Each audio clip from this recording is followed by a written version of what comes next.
ವಿಶೇಷವಾಗಿ ಈ ಕಾರ್ಯಕ್ರಮ ಏನು ಹಾಕ್ಕೊಂಡಿದ್ದು ಹೇಳಿದ್ರೆ ಬೆಲೆ ಏರಿಕೆ. ಕಳೆದ 12 ವರ್ಷ ಕೇಂದ್ರ ಸರ್ಕಾರ ನರೇಂದ್ರ ಮೋದಿಯವರ ನಾಯಕತ್ವದಲ್ಲಿ ಜನರ ಮೇಲೆ ಹೆಚ್ಚು ತೆರಿಗೆ ಹಾಕಿ ಬೆಲೆ ಏರಿಕೆ ಮಾಡಿ ಅನ್ಯಾಯ ಮಾಡ್ತಾ ಇದ್ದಾರೆ. 12 ವರ್ಷ ಆಯಿತು. ನಮ್ಮ ಸರ್ಕಾರ ಕೇಂದ್ರದಲ್ಲಿ ಅಧಿಕಾರ ಇರುವಾಗ, ಮನಮೋಹನ್ ಸಿಂಗ್ ಪ್ರೈಮ್ ಮಿನಿಸ್ಟರ್ ಇರುವಾಗ ಪೆಟ್ರೋಲ್ ಬೆಲೆ 50-55 ರೂಪಾಯಿ ಇತ್ತು. ಇವಾಗ 100ಕ್ಕೆ ದಾಟಿದೆ. ಡೀಸೆಲ್ ಬೆಲೆ 45-48 ರೂಪಾಯಿ ಇತ್ತು, ಇವತ್ತು 90 ಮೇಲೆ ದಾಟಿದೆ. ಗ್ಯಾಸ್ ಬೆಲೆ 400 ರೂಪಾಯಿ ಇತ್ತು, 1000ಕ್ಕೆ ದಾಟಿದೆ. ಇದೆಲ್ಲ ಯಾರ ಜವಾಬ್ದಾರಿ, ಯಾರ ಹೊಣೆಗಾರಿಕೆ? ಕ್ರೂಡ್ ಆಯಿಲ್ ಬೆಲೆ ಕಡಿಮೆ ಆದರೂ ಕೂಡ ಬೆಲೆಯನ್ನು ಕಡಿಮೆ ಮಾಡಿದಂಥ ಸರ್ಕಾರ BJP ಕೇಂದ್ರ ಸರ್ಕಾರ. ಇವತ್ತು ನಮ್ಮ ಮೇಲೆ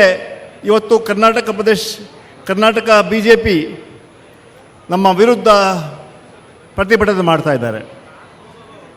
ಸಂಘರ್ಷ ಯಾತ್ರೆ ಅಂತ ನಾನು ಹೇಳ್ತೇನೆ ಅವ್ರಿಗೆ, ನಾಚಿಕೆ ಆಗಬೇಕು ನಿಮಗೆ. ಸಂಘರ್ಷ ಯಾತ್ರೆ ನೀವು ನಮ್ಮ ವಿರುದ್ಧ ಮಾತಾಡ್ತೀರಾ? ನಿಮಗೆ ಧೈರ್ಯ ಕೇಂದ್ರ ಸರ್ಕಾರ ವಿರುದ್ಧ ಮಾತಾಡಿ ತಾವು. ಸಂಘರ್ಷ ಯಾತ್ರೆ ಮಾಡಬೇಕಂದ್ರೆ ಕೇಂದ್ರ ಸರ್ಕಾರಕ್ಕೆ ಮಾಡಬೇಕು. ನಾನು ಹೇಳ್ತೀನಿ, ನೀವು ಸಂಘರ್ಷ ಯಾತ್ರೆ ಮಾಡಬೇಡಿ, ಪಶ್ಚಾತ್ತಾಪ ಯಾತ್ರೆ ಮಾಡಬೇಕು. ಪಶ್ಚಾತ್ತಾಪ ಯಾತ್ರೆ ಯಾಕಂತ ಹೇಳಿದ್ರೆ ರಾಜ್ಯ ಜನರಿಗೆ ಅನ್ಯಾಯ ಮಾಡಿದ್ದೀರಾ.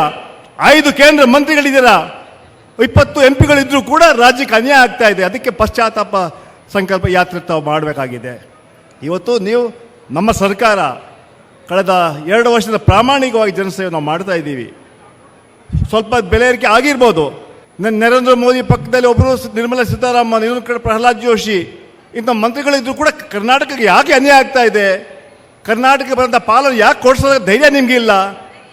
ಬಹಳಷ್ಟು ಭಾಷಣಗಳು ಮಾಡ್ತಾ ಇದ್ರಿ. ಪ್ರಹ್ಲಾದ್ ಜೋಶಿ ಹುಬ್ಳಿ ಹೇಳಿದ್ರು, ಕಾದು ನೋಡಿ ವಿಜಯೋತ್ಸವಕ್ಕೆ ನಾವು ಕರಿತೀವಿ. ಯಾವ ವಿಜಯೋತ್ಸವ? ಕಳಸಾ ಬಂಡೂರಿ ಕಾರ್ಯಕ್ರಮ ಸ್ಕೀಮ್, ಅದೇ ರೀತಿ ಮೇಕೆದಾಟು ಇರ್ಬೋದು. ಇಂಥ ಹಲವಾರು ಕಾರ್ಯಕ್ರಮಗಳು ಕೂಡ ಕೊಡುವಂಥ ತರದ ಶಕ್ತಿ BJP ಸರ್ಕಾರಕ್ಕಿಲ್ಲ. ನಮ್ಮ ಮುಖ್ಯಮಂತ್ರಿಗಳು ಪ್ರೈಮ್ ಮಿನಿಸ್ಟರ್ನ ಭೇಟಿ ಮಾಡಿ ಹಲವಾರು ವಿಚಾರಗಳನ್ನು ಕೇಳ್ಕೊಂಡ್ರು. ಆದರೆ ಒಂದೇ ಒಂದು ಬೇಡಿಕೆ ಕೂಡ ಇವತ್ತವರೆಗೂ ಈಡೇರಿಲ್ಲ. ಯಾಕೆ ಈಗ ಪಕ್ಷಪಾತ ಮಾಡ್ತೀರಾ? ಯಾಕೆ ಮಲ್ತಾಯಿ ಧೋರಣೆ ಮಾಡ್ತಾ ಇದ್ದೀರಾ? ಯಾಕೆ ಕರ್ನಾಟಕ ಅನ್ಯಾಯ ಮಾಡ್ತೀರಾ? ಕೇಳಂಥ ಧೈರ್ಯ ನಿಮಗೆ BJP ಸರ್ಕಾರ ಇಲ್ಲ. ಅದಕ್ಕೆ ನೀವು ನಮ್ಮ ವಿರುದ್ಧ ಸಂಘರ್ಷ ಯಾತ್ರೆ ಮಾಡ್ತೀರಲ್ಲ, ನಾಚಿಕೆ ಆಗಬೇಕು ನಿಮಗೆ. ನಮ್ಮ ಸರ್ಕಾರ ಕಳೆದ 2 ವರ್ಷ ಪ್ರಾಮಾಣಿಕವಾಗಿ ಜನಸೇವೆ ಮಾಡ್ತಾ ಇದ್ದೀವಿ. ನುಡಿದಂತೆ ನಾವು ನಡೀತಾ ಇದ್ದೀವಿ. ಸರ್ವರಿಗೂ ಸಮಪಾಲು, ಸರ್ವರಿಗೂ ಸಮಬಾಳು ನಮ್ಮ ಸಂಕಲ್ಪ. 5 ಗ್ಯಾರಂಟಿಗಳನ್ನ ಘೋಷಣೆ ಮಾಡಿದ್ವಿ ಚುನಾವಣೆ ಮುಂಚೆ. 5 ಗ್ಯಾರಂಟಿಗಳು ಅನೌನ್ಸ್ ಮಾಡಿದ್ವಿ. 5 ಗ್ಯಾರಂಟಿಗಳ ಅನುಷ್ಠಾನಕ್ಕೆ ತಂದಿದ್ವಿ. ಅನ್ನ ಭಾಗ್ಯ ಇರ್ಬೋದು, ಗೃಹಲಕ್ಷ್ಮಿ, ಗೃಹಜ್ಯೋತಿ, ಯುವ ನಿಧಿ ಇರ್ಬೋದು, ಶಕ್ತಿ ಇರ್ಬೋದು. ಇದು ಕ್ರಾಂತಿಕಾರಿಕ ಕಾರ್ಯಕ್ರಮಗಳನ್ನು ರಾಜ್ಯ ಜನರಿಗೆ ನಾವು ಕೊಟ್ಟಿದ್ದೀವಿ. ಇವತ್ತು ಭಾಳ ಸಂತೋಷದಲ್ಲಿದ್ದಾರೆ ಜನ. ಇವತ್ತು ಕಾಂಗ್ರೆಸ್ ಪಕ್ಷಕ್ಕೆ ದೊಡ್ಡ ಸರ್ಕಾರಕ್ಕೆ ದೊಡ್ಡ ಶಕ್ತಿ ಕೊಡುವಂಥ ಕೆಲಸ ಮಾಡ್ತಾರೆ. ಅದಕ್ಕೆ ಮೊನ್ನೆ 3 ಬೈ ಎಲೆಕ್ಷನ್ಸ್ ಆಯಿತು.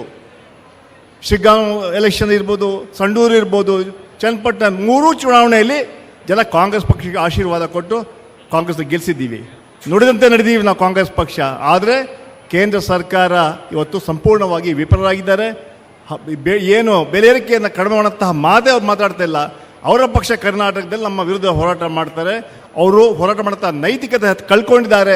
ಯಾವ ನೈತಿಕ ಕೂಡ ಇಲ್ಲ ಅಂತ ಮಾತನ್ನು ಹೇಳ್ತಾ, ಇನ್ನು ಹಲವಾರು ವಿಚಾರಗಳು ಕೂಡ ಹಲವಾರು ವೇದಿಕೆಯಲ್ಲಿ ಕೂತಿದ್ದಾರೆ. ಅದರಿಂದ ನಾವೆಲ್ಲ ಇವತ್ತು ಏನೋ ಒಂದು ಸಂವಿಧಾನದ ಬಗ್ಗೆ, ಇವತ್ತು ಸಂವಿಧಾನದ ಬದಲಾವಣೆ ಮಾಡೋಕ್ಕೆ ದೊಡ್ಡ ಹುನ್ನಾರ ನಡೀತಾ ಇದೆ. ಆ ಹಿನ್ನೆಲೆ ಅದಕ್ಕೂ ವಿರುದ್ಧ ಕೂಡ ನಾವು ಹೋರಾಟ ಮಾಡ್ತೀವಿ. ಸಂವಿಧಾನ ರಕ್ಷಣೆ ನಮ್ಮ ಕರ್ತವ್ಯ. ಆದರೆ ಕೇಂದ್ರ ಸರ್ಕಾರ, ನರೇಂದ್ರ ಮೋದಿ ಸರ್ಕಾರ ಹಲವಾರು ಬದಲಾವಣೆ ಮಾಡೋಕ್ಕೆ ಹೊರಟಿದ್ದಾರೆ. ಅದರ ವಿರುದ್ಧ ನಾವು ಹೋರಾಟ ಮಾಡ್ತೀವಿ ಅನ್ನೋ ಮಾತನ್ನು ಹೇಳ್ತಾ, ಬೆಲೆ ಏರಿಕೆ ಬಗ್ಗೆ ಇಡೀ ರಾಜ್ಯಾದ್ಯಂತ ಎಲ್ಲ ಜಿಲ್ಲೆಗಳು ಕೂಡ ಮಾಡೋಂಥ ಕಾರ್ಯಕ್ರಮ ಇವತ್ತು ಬೆಳಗಾಂ ಆಗ್ತಾ ಇದೆ. 1ನೇ ತಾರೀಕಿನಲ್ಲಿ ಮತ್ತೆ ಹುಬ್ಳಿಲಿ ಮಾಡ್ತಾ ಇದ್ದೀವಿ. ಅದರಿಂದ ಇಡೀ ರಾಜ್ಯದಲ್ಲಿ ಎಲ್ಲ ಜಿಲ್ಲೆಗಳಲ್ಲಿ ಈ ಸರ್ಕಾರ, ಕೇಂದ್ರ ಸರ್ಕಾರದ ತಪ್ಪುಗಳನ್ನು ಹಾಗೂ ಈ ಬೆಲೆ ಏರಿಕೆಯನ್ನು ಹೇಳಿ ಇವ್ರನ್ನ ಬೆತ್ತಲೆ ಮಾಡೋಂಥ ಕೆಲಸ ನಾವು ಮುಂದಿನ ದಿನಗಳನ್ನು ಮಾಡ್ತೀವಿ ಅಂತ ಮಾತನ್ನು ಹೇಳಿ ನನ್ನ 2 ಮಾತುಗಳನ್ನು ಮುಗಿಸ್ತಾ ಇದ್ದೀನಿ. ಜೈ ಹಿಂದ್, ಜೈ ಕರ್ನಾಟಕ.